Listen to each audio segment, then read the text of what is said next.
Today's podcast is sponsored by The Morning Navigator, a daily newsletter written by Tony Greer, who is a 30-year veteran trader in the financial markets. I think it's important to be responsible with your personal finances and investments, and it's hard to do that without understanding the markets. Now, this is where The Morning Navigator fills a specific need for me. If you're looking for actionable trade ideas or simply to educate yourself about the markets, then The Morning Navigator will help you to do both. It's an interesting, informative, and amusing daily read. Now, a subscription to The Morning Navigator normally costs $60 a month or $650 per year. However, my listeners can go to tgmacro.com, sign up for a free one-week trial, and apply the code Zuby, Z-U-B-Y, at checkout for a discount of either $10 off the $60 a month subscription or $100 off the $650 annual subscription. As you can infer, the annual subscription is a better deal. Either one is a win when it comes to understanding the global markets and managing your personal investments. So once again, you can sign up today for a free trial at tgmacro.com. tgmacro.com. Go check it out. What's up, ladies and gentlemen, boys and girls around the world? I would like to welcome you back to another episode of Real Talk with Zuby. Now, on today's episode, we have got on an author, a public speaker, the author of Zen Your Workplace, and the founder and owner of the company Workplace Zen. And this is Karlyn Borysenko. Welcome to the show. And thank you for having me, Zuby. I'm excited to be here. Awesome. It's a great opportunity. So I've done a really brief intro right there, but why don't you tell people a little bit more about who you are and what you do to begin with? Yeah, so I'm an organizational psychologist. I work with individuals and organizations all over the world just to help make work better, reduce people's stress, help them apply different mindfulness strategies at work just to create a better, more empowering experience. But how most people know me as of the last week anyway is I was a former Democrat who went to a Trump rally and wrote an article about it. Okay, there's a lot to get into right there. And yes, I think we were already following each other before yeah. this thing blew up, and we'd had a couple of interactions online. I don't know how we came to follow each other, but I know we chatted a little bit.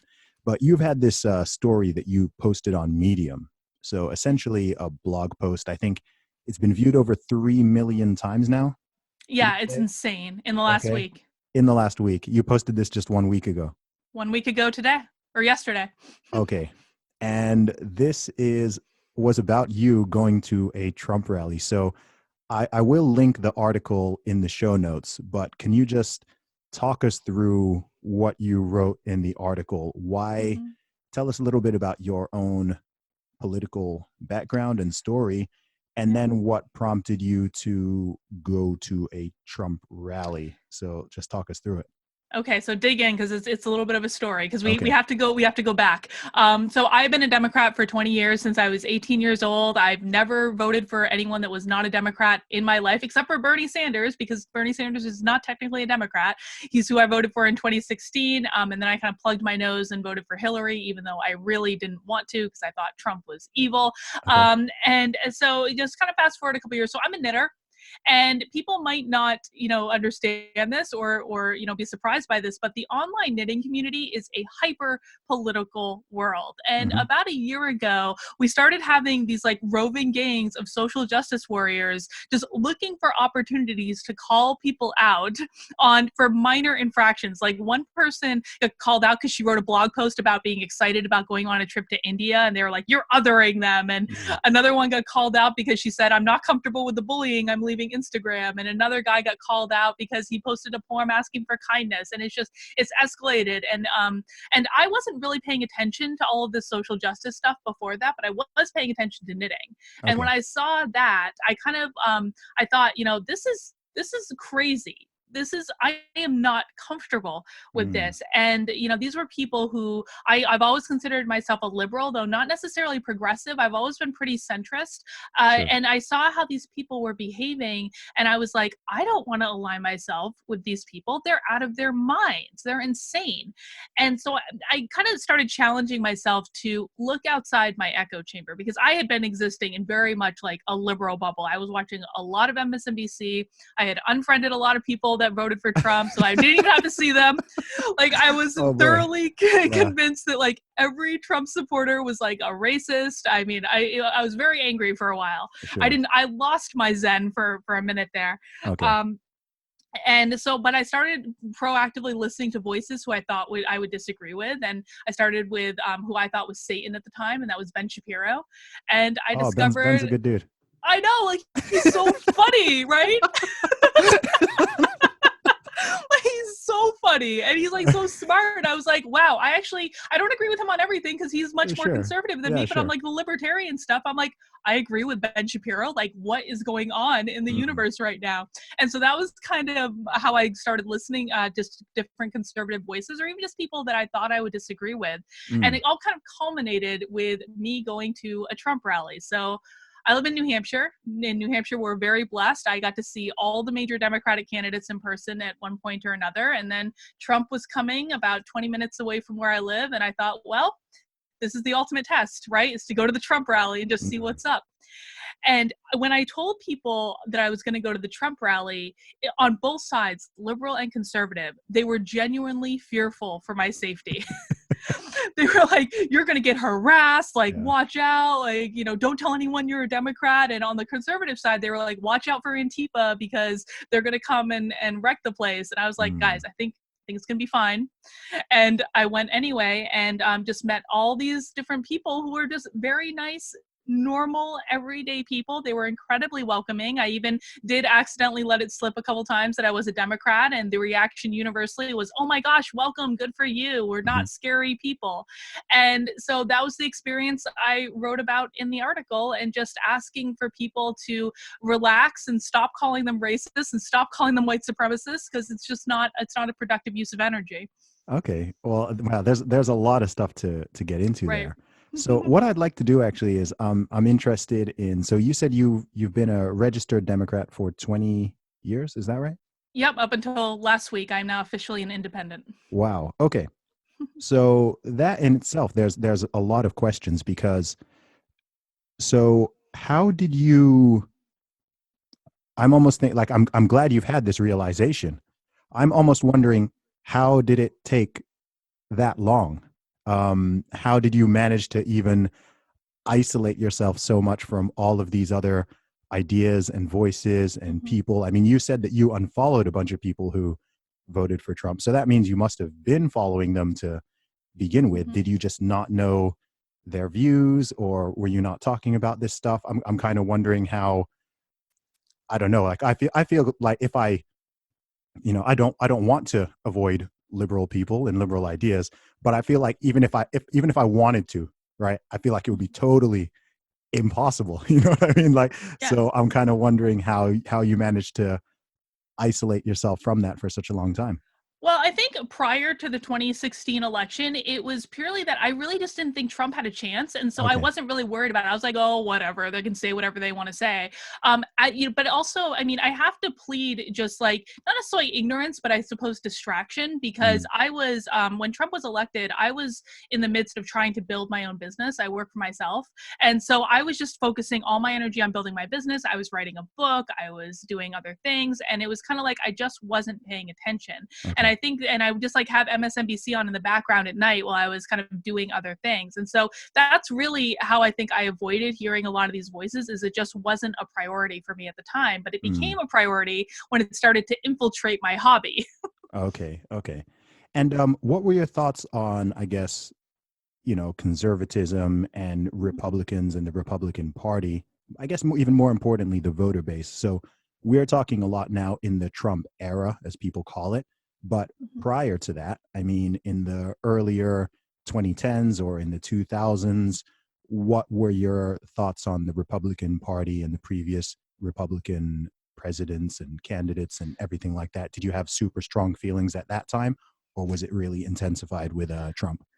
I had very strong feelings starting when George W. Bush was in office, which is when I was in college, which is the time when you're supposed to have strong feelings about these things. And I think that's when it kind of solidified that I really saw myself as a Democrat, because The Republican Party, as I knew, were people that, you know, wanted to prevent gay people from getting married, wanted to censor like video games and music and things like that. And the Democrats were the ones that were like, no, we need to be welcoming, we need to be inclusive, we need to expand rights to people, we need to like we respect free speech. And that was still my image of both the Democratic and the Republican Party until I started paying closer attention. And I realized that things have kind of completely flipped around, where now it's the Republican Party that's really very pro free speech, very pro liberty, and it's the Democratic Party that's trying to censor people. And why do you think that has shifted? Because that's not even a US specific thing. This is something that has happened around the world. I have a whole bunch of theories on it myself. One of the big ones, which I don't really hear a lot of people talk about, is I think something that you just mentioned was one of the last legitimate fights, which was the fight for legal recognition of gay marriage. Okay. So what I think is that there's a bunch of factors, but I think one of the big ones that people overlook is I think that was the last legal thing that someone could make a decent argument that the law is not equally applying to all people in a truly equal sense. By the way, that's also how I think that they should have approached it. I think the whole like love is love thing was like a really bad way to approach it, because that kind of signaling doesn't work on conservatives. But if people sort of gave a more libertarian type of argument, I actually think that barrier would have fallen quite a lot earlier. That's just my own observation. But yeah, it seems like the moment when the left-wing parties and movements started just going off the rails and losing the plot really seemed after that final sort of barrier fell down. And it seems like for the past, I don't even know how long it is now, maybe when did that pass? Maybe six to 8 years. Yeah, something like that. Yeah, it seems like they've been just a bit directionless and rudderless and have lost what they were. It's like all these years, right? If you go back any time in the past decade plus, there was always something. There was racial inequality. There was inequality between the sexes. There was inequality here. There was inequality there. Now, of course, there's still inequality in the world, as there always will be. But in terms of the law, it's really hard to argue that in the UK or in the USA, all adults are not treated equally under the law. There's just not, as you know, if someone wants to tell me that, maybe I'm missing something, but I don't see it, certainly. And so yeah, it seems since then they've lost the plot. I don't know what your thoughts are around that. Yeah, I completely agree with you. I feel like that was kind of like the last big civil rights battle to fight, and it was won. And I thought that was always the point. Like, we won. Gay marriage was legalized. Like, yay, everyone. And it's almost like, you know, my husband and I talk about this a lot because my husband's from Ukraine and he knows actually what it's like to live in a repressive society. Sure. And so he's like, these kids don't know how good they have it. They don't have anything to fight for. And so they're creating these problems. They want their own civil rights movement, even though it's really not necessary. And I even think, like, people tell me all the time, well, like, look how Trump has treated women and look what they've done to women. And I'm like, I have lost no rights under Trump. Like, nothing has happened to me. I'm fine. They say the same about gay people. They're like, he's done this to LGBT. I'm like, what's he done? He's as far as I know, he's the first president that's actually taken office supporting gay marriage. Yeah. Right. I mean, Barack Obama was opposed to it. Hillary Clinton was opposed to it until like not that long ago at all. No, until she wanted to get elected. Yeah, people have really short-term memories on this stuff. So yeah, it's just weird. I mean, so tell me a little bit more about this knitting thing, because weirdly enough, I know nothing about knitting, but I saw that was it I think it was in 2018.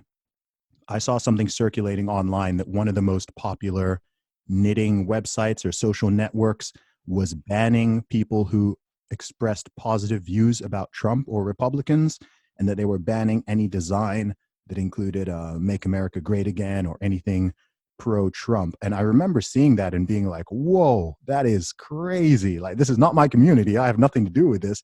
But I was like, yo, that's like really messed up, you know, like that's just not that's Oh not yeah. on. So I can't. What's the name of the website? It's called Ravelry. Yep. Ravelry. Yes, that's the one. Yep. That's the one. So is this the same place that you started seeing this? Kind of like I was actually in support of the Ravelry ban at the time, and it was purely again I have to believe like I was not paying attention. I was Okay. not, and I was just like, okay, yes, I'm in support of keeping all political conversations out of my knitting. But so yeah, they banned it, and I think that actually added a lot of fuel to the fire in terms of what was going on within the community. Because we still see it. I see it mostly on Instagram. I'm told it happens on Ravelry. I just don't spend that much time there. But you know, anytime something comes out, like the most recent mobbing on Instagram was these two guys released this knitting book that was like knitting and dessert recipes, and they went on a show that was about weight loss to promote their book, as people Oh do gosh, I when can they see where have a this is book. going. Oh yeah. And this like not even a diet book, and like I mean hundreds of comments like "you're fat phobic, how dare you, and like it's a dessert book, like That's relax. nuts. So That is this is so still nuts. going on today. Yeah. Wow. So how were you in the midst of this? And this is kind of the similar question, but slightly different. How were you in the midst of it and you didn't notice how crazy it was getting? Well, so when I started paying attention to is when Sockmatician and went into the hospital, and what I first heard, the first person that informed me what was going on, I heard he attacked a Black woman at a knitting festival, which is now we know it's totally untrue. That never happened. But I was kind of like, well, if he attacked a woman, like yes, I don't really have that much sympathy for him. He shouldn't be attacking people. But Mm. now we know that's completely not the case. He was totally set up, and there was no physical attack. And then he released this really long video blog. It was like 2 hours long, just telling his side of the story and presenting all this evidence. And that was when I first started speaking up, because I've got a little bit of like a big mouth. And I did my doctoral dissertation about workplace bullying, so I understand what bullying looks like. Sure. And I thought, I don't make my money from knitting. They can't come after me. They can't do anything to me. And so all I did was I posted on Instagram just a picture that had a definition of the word bullying. Mm-hmm. And oh my God, that was when I first got drug into it. I was a racist. I was a Nazi. I was a homophobe. I Oh, was like wow. all Okay. these things just for defining the word bullying and saying, Wow. cut it out. This is insane. So you now know what half the world has been dealing with for the past like 15, 20 years. Oh, dude. And since my article got released, it's like even worse. It's like I can't even like the amount of nastiness that I've been getting. And like I report it every time and they're like, no, this is fine. I'm like, okay. Yeah. It's so funny. I really enjoy having these conversations because it's weird. It's like there's this sort of matrix. Like I will talk to, even some of my friends or some people I know who are, more liberal or more left leaning or whatever. And they just totally don't see the intolerance on that side, right? If I mention, any, racism or any type of intolerance or bigotry or bullying, like you just said, or abuse, right? People are always like, yeah, it's those nasty right wingers, Trump supporters, da da da. And for literally over a decade, I've always thought the opposite, right? And I know, I mean, I see the stuff that gets sent to me, and less than 5% of it is from anyone on the right. Right? It's Right. all. I'll go to the profile. It's all pronouns in bio, communist flags, rainbow flags, vote Bernie, pro labor, all this stuff. Right? Every single time someone calls me like a racial epithet, or someone just says something really horrible to me, and sometimes it's not even on my political posts. It's just generally, and even before that, it's just something I'd always sort of noticed myself. It's like, yeah, sure. Is there racism on the right side of the spectrum? No question. Yes. And in fact, Yeah.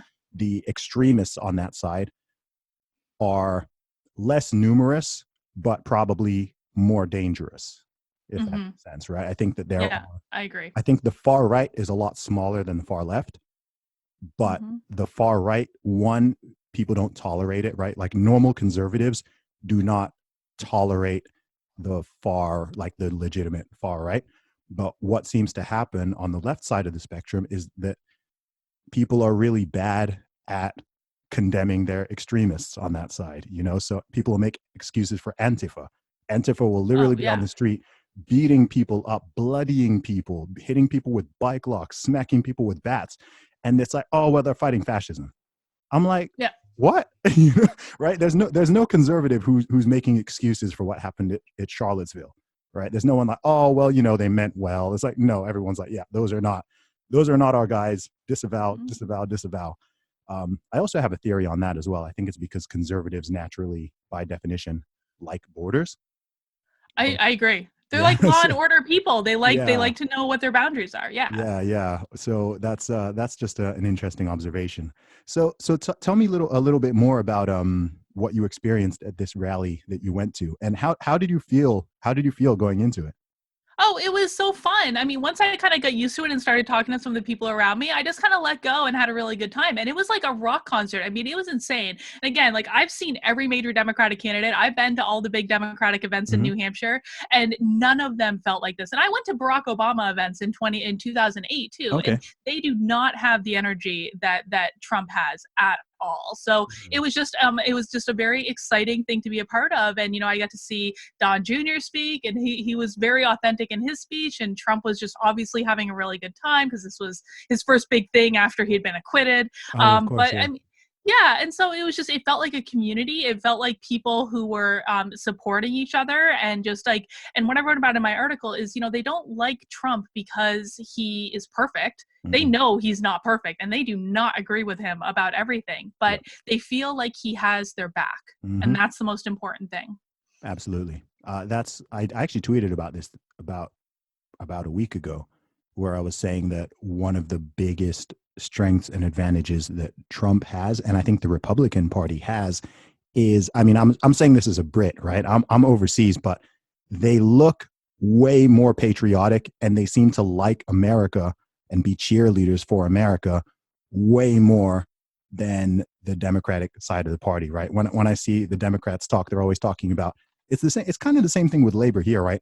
They're always talking about what's wrong with society, right? They're talking about America is built on colonialism and racism, and it's endemic to our society, and we're this and we're that. And I'm like, yo, America's like, yeah, sure, were there problems in the past? No question. But me personally, certainly as someone who's an optimist, that kind of message falls totally flat on me, right? I don't want to be with the doom and gloomers. I want to be with the people who are having fun and who are like, yeah, like, go America, right? America's the best, right? So whether or not, people necessarily agree with that, it's like, I don't know. I think that's what gets people, that's what gets people going. That's what gets people amped up. So I think that, like you said, despite a lot of Trump's flaws, and his flaws are pretty obvious, right? Like they're pretty obvious. But one, they make him more human and more endearing, because he's not just that. It can kind of go in two ways for people. I like it because he's not the typical politician, right? So that either sort of turns people on or it turns people off, because some people do like the very statesman, like, very clean and well polished, and but also kind of BSy, like you don't really know what they're saying. They're kind of shifting their positions depending on what people want to hear. With Trump, I'm like, look, even if you don't like what he's saying, at least he's telling you what he thinks. You're not there thinking, what does he really mean by that? It's right. And he's not gonna, he can't keep a secret. No. Like I've said to my husband like so many times, I'm like, we know there's no aliens at Area 51, because like Trump wouldn't be able to hold that back. He would be so excited to tell people. And like he's funny. Like funny. Trump is like a funny guy. And that's one of the things that really bothers me about the left, is like they have lost their entire sense of humor. And I even remember very early on in Trump's presidency, when I was still hating life and the fact that he was the president, I remember he made a joke at like one of his press conferences, and the press in the room were just like, they were angry about it. And then he just kind of like hung his head, and he was like, oh, well, I guess no one got it. And I felt so bad for him. I was like, he's obviously making a joke, like, relax.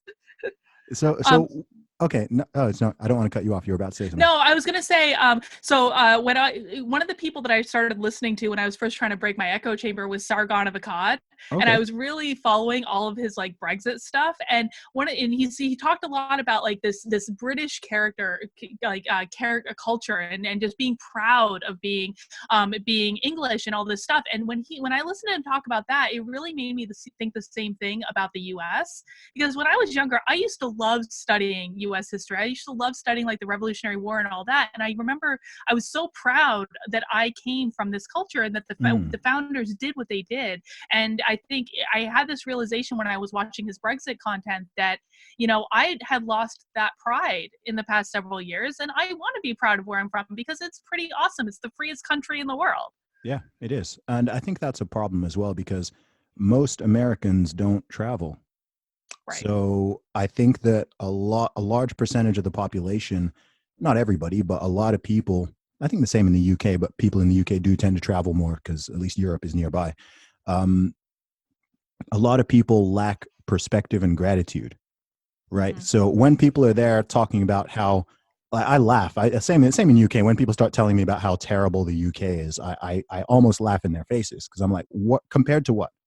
Like honestly, Right. what are you comparing to? Like where else have you been that you can talk about how terrible the UK is or how terrible America is? And then, even if you do get people like, oh well, it's still not perfect. And I'm like, yes, I know it's not perfect. That's not what I'm saying.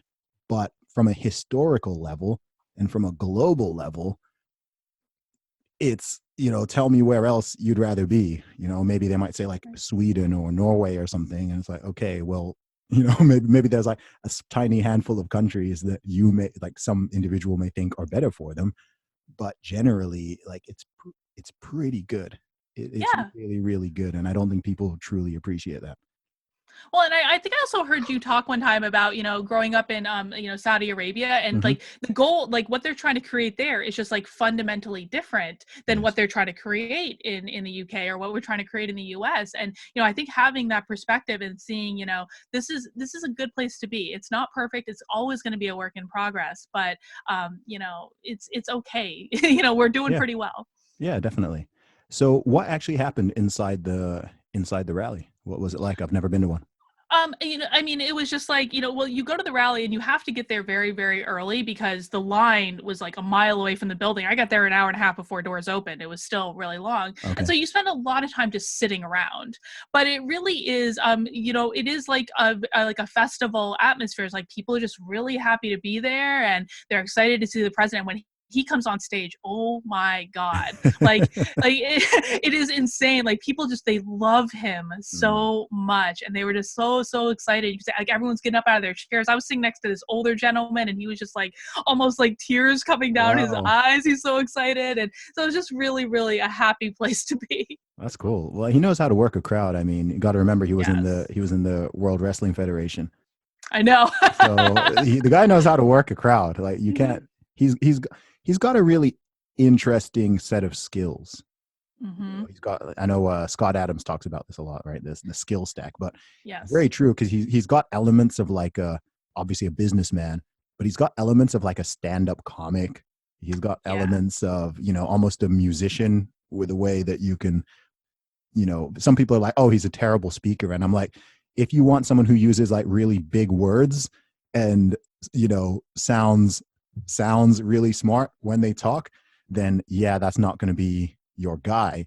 But in terms of making people feel something and feel a part of something and laugh and the timing of it, and he really knows how to work a crowd. When you see him talk, I haven't seen it live, but when I watch videos, it's like, wow, this guy has them. He has them in his hand. He has them in his Yes. hand. And maybe as a rapper, I can really appreciate that because I can see when someone is really doing like crowd control, and he really does it all the time. Yeah, I mean, he knows exactly what he's doing. And I was actually had this conversation with Brennan Struck the other day. We were talking about how, he's seen Trump speak for up to 3 hours at a time, just Mm, completely off the cuff, improving it. And, I'm a public speaker. I can't do that. It is hard. very, very difficult to do that. And so I don't think people really give him enough respect for the things that he's just very, very gifted in some ways. Now, you can disagree with him on policy all you want, Sure. but I think, we need to look for these things to acknowledge about people. And I also think, he loves trolling. Like, my favorite Trump troll recently was like him tweeting that picture of his head photoshopped on Rocky Balboa's body. That was quality. And like, my entire Facebook feed of all my liberal friends was like, how dare he? And I was like, oh gosh, way to play right into his hand, guys. Yeah. Congratulations. He knows exactly what he's doing. And my favorite one was when he put the Trump Tower on Greenland. Yeah. That was my favorite. And the Thanos one, the I am inevitable one. Yes, that was so amazing. It's so effective though, because it's like, some people are like, the president shouldn't be doing this. It's not presidential, whatever. Maybe because I don't have a dog in the fight, right? Like, like I want Trump to win again because I'm enjoying the show, Oh. Like I'm like sitting here from a distance, and I'm just like, look, whoever wins is not really going to directly affect me, but I want another 4 years of this. This is brilliant. This is fun. No, I totally agree. I've said to people, like, we are all going to go through like epic withdrawal when Trump leaves office, whenever that might be. And like, part of me, so I ended up I had to vote in the Democratic primary in New Hampshire, and I ended up voting for Pete Buttigieg. And part of my rationale for that is like, I kind of want the president to be a little bit boring, but at the same time, I'm like, I love this. This is amazing. Like, what a time to be alive. Yeah. So obviously you're now in a position where quite rapidly you have discovered that conservatives and Republicans are not evil, which is great. And so 2 questions, I guess. Firstly, how does that kind of feel? I mean, because that must be like a sort of rip in the matrix of a lot of your previous beliefs. Well, it is, but it also isn't. And I mean, I've been preaching for years just in my work, and I write about this like a lot in my book. Like, you have to assume positive intent of people. You have to try to see the best in people. And I think these were lessons that I had forgotten in my own personal life for a while. And so it's actually a relief, if I'm honest. It's a relief to know that, most people are just fundamentally good people. Sure. And what are your thoughts on actual? So we've talked a lot about like the experience and the sort of personality, but what are your thoughts regarding actual policies, I guess, both from the Republican side and the Democrat side? Have you sort of shifted on those at all, or do you feel you're kind of where you've always been? I feel like I'm where I've always been on things. I tell people, like, I didn't leave the Democratic Party. The Democratic Party left me. And I don't even know what their policy position is at this point. Their policy position seems to be impeach Trump and then impeach him again. Trump. And then, Orange man bad.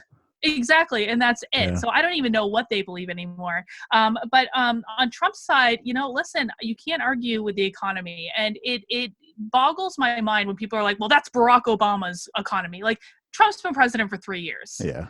It's time to start giving him some credit. Like, he very well could have tanked the thing. Unemployment is at an all-time low, and these are all good things. These are Republican talking points. Yo, I know.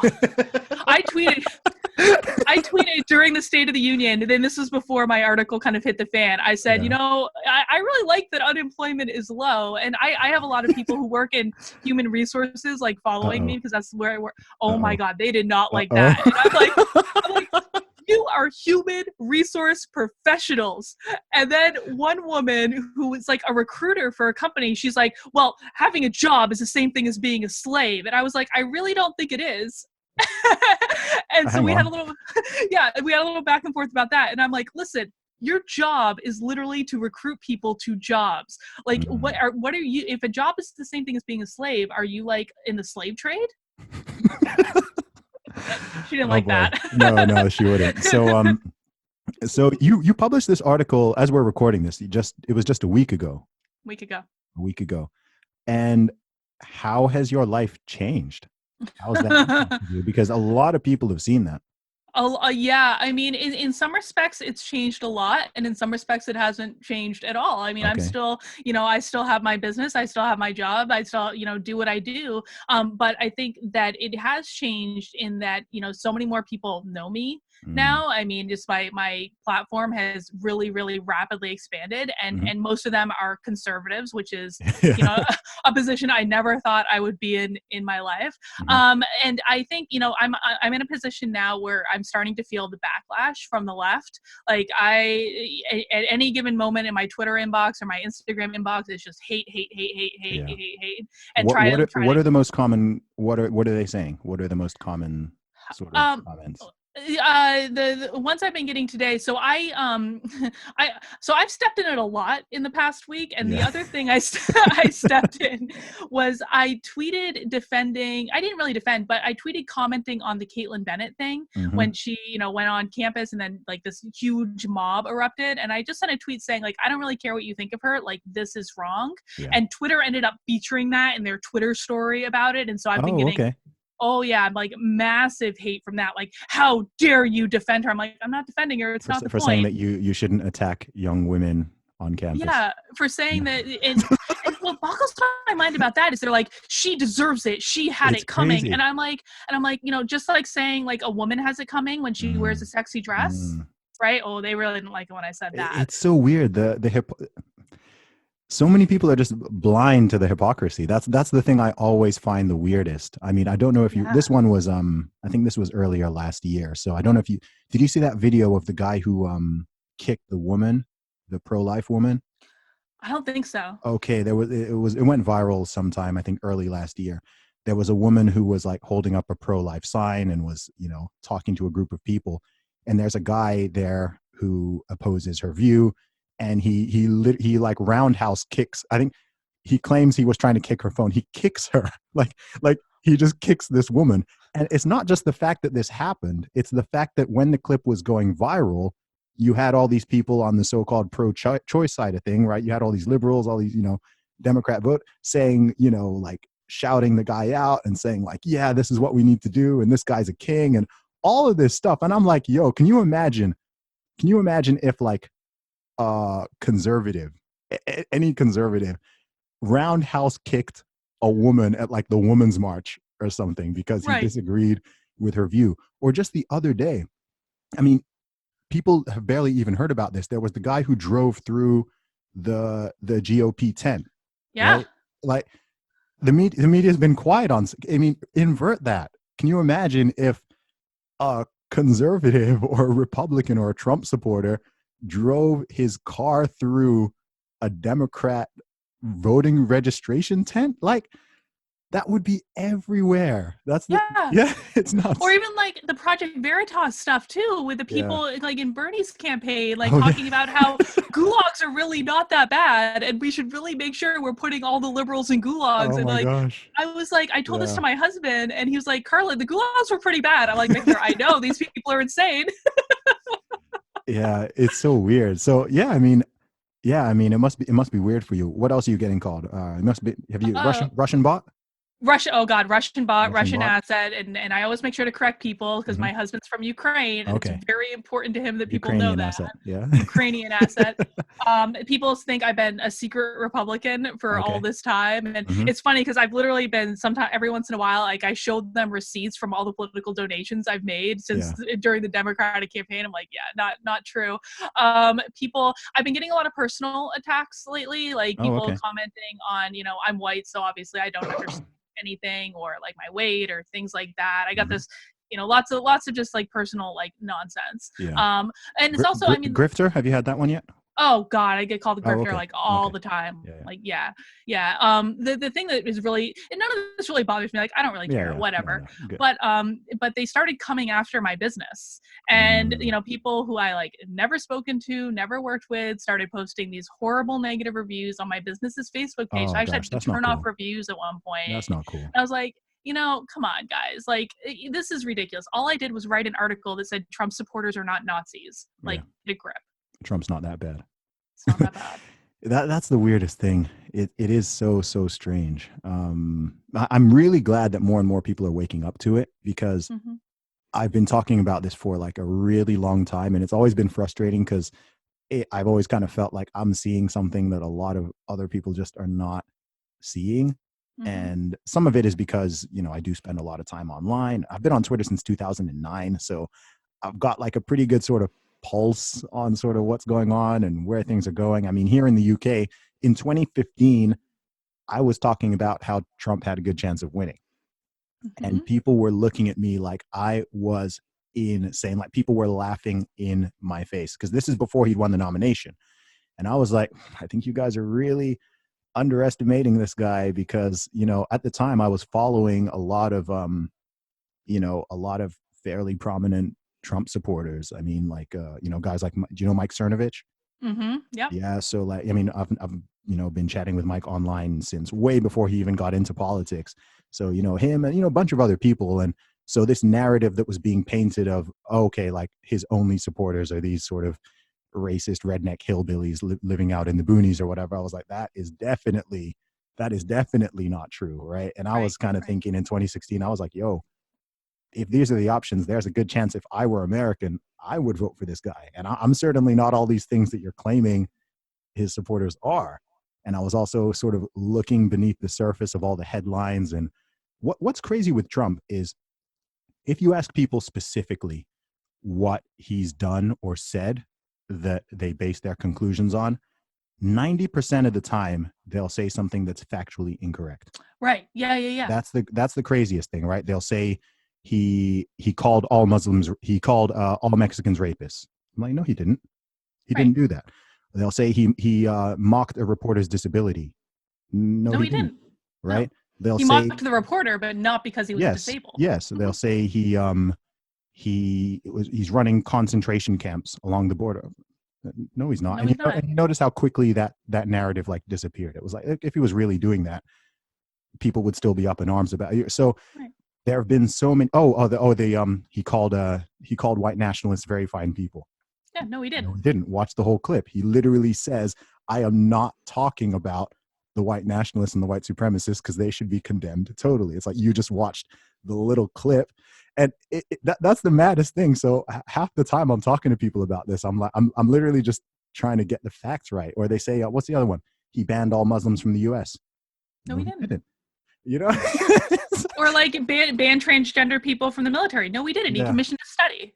Yeah. Like that's what he did. This is the thing, and it's weird because I'm like, look, there are plenty of legitimate criticisms or grievances people could have, but it's like we've got to at least like agree on the facts, Right. like we can have the facts, and then you can give your opinion. I might think the tweets are funny, you may think they're not. I may think that policy is good, you may think it's bad, whatever. So it's really weird because a lot of people now call me a Trump supporter, and I don't even specifically consider myself a Trump supporter, but I find myself defending him a lot Mm-hmm. because I'm very much a supporter of the truth. And if someone is just saying something that's patently false, I mean, that's not even partisan either. I mean, like when the media did that little, I mean, they've done a lot of hit jobs on Bernie, but when they had that thing in the debate with between him and Elizabeth Warren, I was like, Yes. yo, that was dirty. Like, that's not. I was Oh, like, I that was is not so cool. mad. I was like, that's not cool. Like, I'm not a fan of either of these people, but that is not cool. Like, if you've got a media, you can't do that, man. Yeah, I was so mad about that. And listen, like for all the problems I have with Bernie, right? Yeah. He absolutely did not say that a woman could, I mean, come on. Like anyone who knows Bernie at all. And it was, I gotta tell you, like I had a couple of Warren campaign people show up at my house Yeah. right after that. And I had like I took immense satisfaction in telling them off. So, But the how other did it thing feel when he too, said it? but the other thing too is like you look at impeachment, right? Oh And gosh, I yeah. actually I was not necessarily against impeachment when it first kind of started, but then Mm. they totally bungled it and they didn't even charge him with a crime. And for Yeah. all these people screaming and shouting about all these crimes Trump has committed and all this evidence, like, well, then why didn't you charge him with a crime? And Yeah. like if it was really that simple, then it should have been that simple to make a much better case for impeachment than they did. No, it's been a scam from the beginning because they from day one, before he even took office, they were trying to talk about how they could impeach him. Right. They started with the whole Russian collusion thing that went on for 2 years, and suddenly that one went quiet. right? That turned out to be a big nothing burger. Then it was Ukraine, and even all the things like the all the supposed sexual abuse allegations that have come up, right? It's like, oh, like this one comes, and it just disappears. The way I have a general rule of how I can tell if something is bogus, which is if when it doesn't work, it just really quickly disappears. Right. Because it's like, look, if someone has been, God forbid, raped or sexually assaulted or something, okay, and they've got an allegation towards somebody, and it's legitimate, right? They're not going to just like they're not going to like give it a shot and then, oh, it didn't work in the first week, so I'm just going to sort of quietly disappear. It's like, no, they're going to stay Right.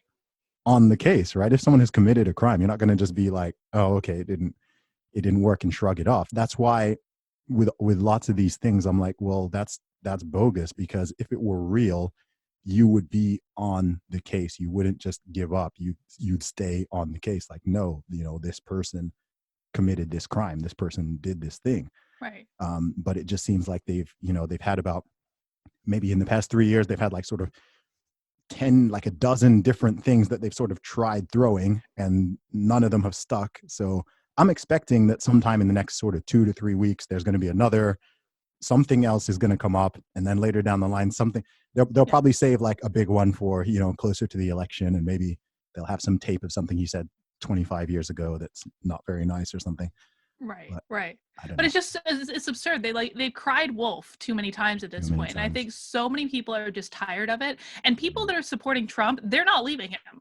No, Like, they're not. it is not going to happen. And frankly, in the midst of all this like insanity, no one's really speaking to core issues. And I think they're really, this was part of my article too, is the Democrats are so out of touch with what real people care about. Real people don't care about any of this nonsense. They don't follow it. They don't watch the news. They don't watch YouTube like you and I do. They just they want to be able to take care of their families. They want to be able to pay their bills, and that's what they care about. And Trump is giving them that. You mean the big fight isn't about non-binary haircuts and pronouns? I don't think so, but maybe I'm wrong, but I don't think most people care. Yeah, I saw you commenting on that story about how difficult it is for non-binary people. This was in the UK, taxpayer funded as well. Yeah. How difficult it is for non-binary people to get haircuts. Oh, it was so stupid because I had literally like the same haircut that the woman had in that video, which is like short and you have like the size of your head shape. I had a haircut for 3 years. I never once had someone ask my gender. And obviously, like, I'm not like a feminine woman. Like, I'm like, relax. Stop creating problems where none exist. Yeah. So in terms of where the US is right now, what are your thoughts on what do you personally feel are like the big issues that people really should be talking about, or which really do need to be dealt with or tackled? Which ones are you sort of feeling? I think healthcare is something that people really do care about. And I mean, obviously, Obamacare was not perfect, but I think that, there needs to be an additional iteration of that to make sure that people have coverage available to them, to make sure that healthcare is affordable. And this is really where I am. This is an issue I am on more of the liberal side of the spectrum. Yeah, sure. I'm not necessarily for Medicare for all. I'm not for wiping it all away, but I just don't understand how in the richest country in the world, we cannot provide healthcare for our citizens. It just doesn't make sense to me. So that's an issue I'd like to see tackled. And I also do think, climate change is something that people are thinking about. I was actually just talking with a friend of mine the other day who, he and I, he's a Trump voter from 2016, and he and I used to argue all the time back and forth. And we were talking on the phone the other day. He's like, Karlyn, I get the whole climate change thing. I understand it. I get where jobs are going. So I think that's something people are thinking about. And I don't necessarily think it's people don't necessarily think it's the crisis that has been portrayed, but I think people are very much in favor of, making small changes and kind of iterating towards a more sustainable thing. Okay, cool. The big problem with the climate change thing is that it's been too politicized. Yeah, I agree. That's the big problem. And it's like this weird binary split where it's become like a weird sort of cultish religion where you're not even supposed to ask any questions about the issue nor the solutions. It's either you're on board and you want the Green New Deal and you want to overthrow capitalism and do this and do that and have the government take power over everything, or you're a so-called climate denier, which is a really silly term because I don't know how you can deny the climate, but it's being used as a sort of Trojan horse for a lot of socialism, basically, right? So they'll say, okay, this is for climate change. So we want to do like A, B, C, and X, Y, and Z, and we want to just do all that. And it's like, oh, wait, hang on. Like, even if we agree on the potential issue, I'm not down with all of these solutions. Like, that's not the thing. But I don't think that, I mean, environmental issues in general, like, it's weird. They've painted this fake dichotomy that people on, I don't like to use the terms the left and the right, but I'll use them for now. There's this idea that people on the left care about the environment and want it, the planet to be nice, and those on the right, totally do not, just want to chop down all the forests and pollute the rivers, and and it's like, look, I'm not aware of anybody who's pro pollution. I know people who have different ideas on how much of climate change is just natural versus influenced by human activity, and then what sort of sacrifices need to be made. And a bigger thing with climate change as well is like, look, I mean, the US is a big country, but certainly from a UK and European perspective, it's like, look, I don't care what Iceland and Finland and Sweden and like all these titchy countries are doing regarding climate change, because it doesn't matter. What matters, you've got, just in China and India, you've got like 2.5 Right. billion people. It's like, look, if China, India, the USA, maybe Brazil, like if the massive countries are not playing ball, then it doesn't really matter what your nation of 3 million people does, because Right. it's a global thing, and China and India are still developing. So whatever proposed solution is there, you need to get them on board, because they're not going to be willing to sacrifice their economic growth for people in the West who are worried about climate change. Like, realistically, that's just not going to happen. Yeah. And I think the Democratic candidates, they haven't even really talked about that much at all. Instead, they're focused on like, should we ban plastic straws and stuff like that? And listen, like, I mean, come on, fine, I'll use a metal straw, like whatever, but that's not going to solve the problem. No, it's so minor. It's so minor. Yeah. And also just the hysteria. I mean, do you guys have Extinction Rebellion in the US? I'm not sure. A British honestly. thing. Okay. It's this like climate change movement. It's borderline a cult now. It's like an activist movement. They're always in London, like blocking the streets and protesting. Wow. And yeah, it's crazy. It's crazy. And it's all around, climate change. But they act like total lunatics. Like, I don't even know what they want, right? But they're really disruptive. They're always just blocking roads. Sometimes they stop people getting on trains, which is bizarre, because those people are already using public transport. So protesting commuters on their way to work. There is a really funny video online where they pull the guy off a train. There's this guy on top of the train, and he's stopping all of these, like, there's hundreds of commuters trying to get on the train to get to work. And there's this guy like on top of it, like trying to give some sort of speech or whatever. Wow. And they grab his legs and pull him down. They pull him off the train. I was like, oh, holy crap.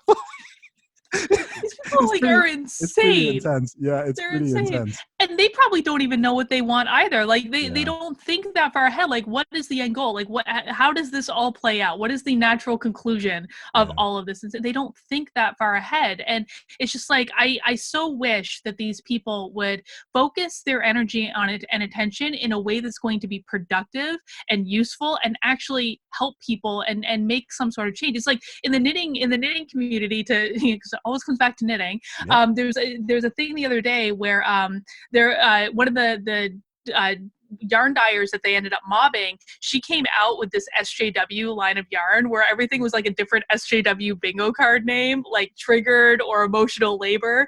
And so, of course, they came after her for that. But then...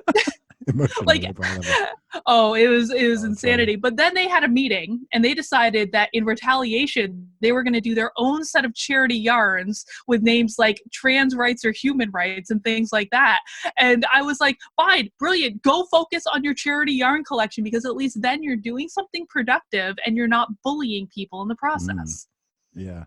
I do find those slogans, when you said trans rights or human rights, the funny thing with those, right wing doesn't have any slogans. The funny thing about like a lot of those left wing slogans is they're statements that I've never heard anyone argue against. Right. I've never heard anybody. So people are like, we want people to recognize that women, women's rights are human rights, trans rights are human rights. It's like, who said otherwise? Love is love. It's like, yeah, we know it's on the tin, like climate change is real. Like, yeah, we know. Yeah. Again, there even the people who, inverted commas, deny climate change still think it happens. They just think that it's just 99% to 100% natural causes. They don't think that human beings are having a big effect. So I don't know. I've always found those slogans kind of amusing. Black Lives Matter. It's like, who said they don't? Right. And it was, I think it was, we know. I think it was like the trash protest in San Francisco when that cleanup that Scott Pressler was doing when they started protesting him. And I think it was either that or the walkaway event later that night. But the protesters started chanting like Black Lives Matter. And the other people were like, we agree. We agree. That's so good. That's so good. Yeah. That's amazing, actually. That's amazing. Yeah, it is really weird. Like these chants, it's just like, yeah, okay, I'm with it. Like, cool. What do you want from me? We agree. I just want people to recognize that women are human beings. What do you think I think you are? Right. No, I feel totally oppressed by you in this conversation, Zuby. That's awesome. So what is next for you? I know that you're at a really interesting place right now, of course, which I doubt you predicted. I'm assuming you didn't think you were going to get such a strong response to I never thought that this was going to happen. And I tell people, like, I almost didn't even write this article. And then it was like I sat down at my desk and I had it in my head and I could not focus on anything else until I just put it on paper just to get it out of my system. I wrote the whole thing in about 20 minutes, posted it on Medium, didn't think anything would come of it. And so this was not my life plan. to become overnight like a conservative darling and hated by the left at the same time. Welcome to the dark side. I know, but what I've told people is like, I really don't think that this message came from me. I think it came through me because it was something that a lot of people needed to hear. And from that perspective, I don't really think I have much choice but to lean into this and continue to try to talk about how we need to be more civil to each other. We need to be more empathetic to each other. We need to stop, all this insanity. And I don't know exactly what's going to come of it yet. I've got a couple of ideas, but I guess stay tuned and we'll see what happens. That's awesome. And given that this year, 2020, is going to be a very heated year politically, it's going to keep amping up. I mean, what would be your message to Americans out there, regardless of whether they're a Democrat or Republican or independent or whatever? What would be your message? Because I just think that the temperature needs to come down. The temperature is up way too high, and it has been for a couple of years now. We've had a similar thing in the UK with Brexit and with the recent election. But I think America, as always, does everything a little bit bigger than we do here in the UK. So what would be your message to people? I think the message I would have for them is that I truly believe that I became a better person by listening to voices that I thought I disagreed with. I became a more understanding person. I became a more empathetic person. And probably most importantly of all, I released so much anger and resentment from my system when I really was able to look at people that disagreed with me and see them as just human beings. And I think one of the best things people can do is just start diversifying your news sources. Even if you don't think you agree, watch Fox News, watch, Ben Shapiro, just see what they have to say and really, take time to try to integrate more information, and it's going to make you a better person and it's going to make you a whole lot happier. That's awesome. Yeah. I mean, I can imagine it being a big burden lifted off your shoulders to get confirmation that half of your country are not Nazis or white supremacists or racists, because they're not. Yeah. And we're all in this together. We have to do it together. And we have one of two choices. Either we can start taking steps towards each other, or we can continue to take steps away. And, I would like to take steps towards each other. Awesome. Amen. Karlyn, thank you so much for coming on the show. It's been wonderful speaking to you. And I wish you all of the best in all of this. I hope that you manage to, not get dragged into the craziness too much and, not have too many people coming at you too aggressively. But I really appreciate hearing your story. And I know, of course, what you're doing is resonating with a lot of people. So stay with it. Thank you, Zuby. I appreciate it.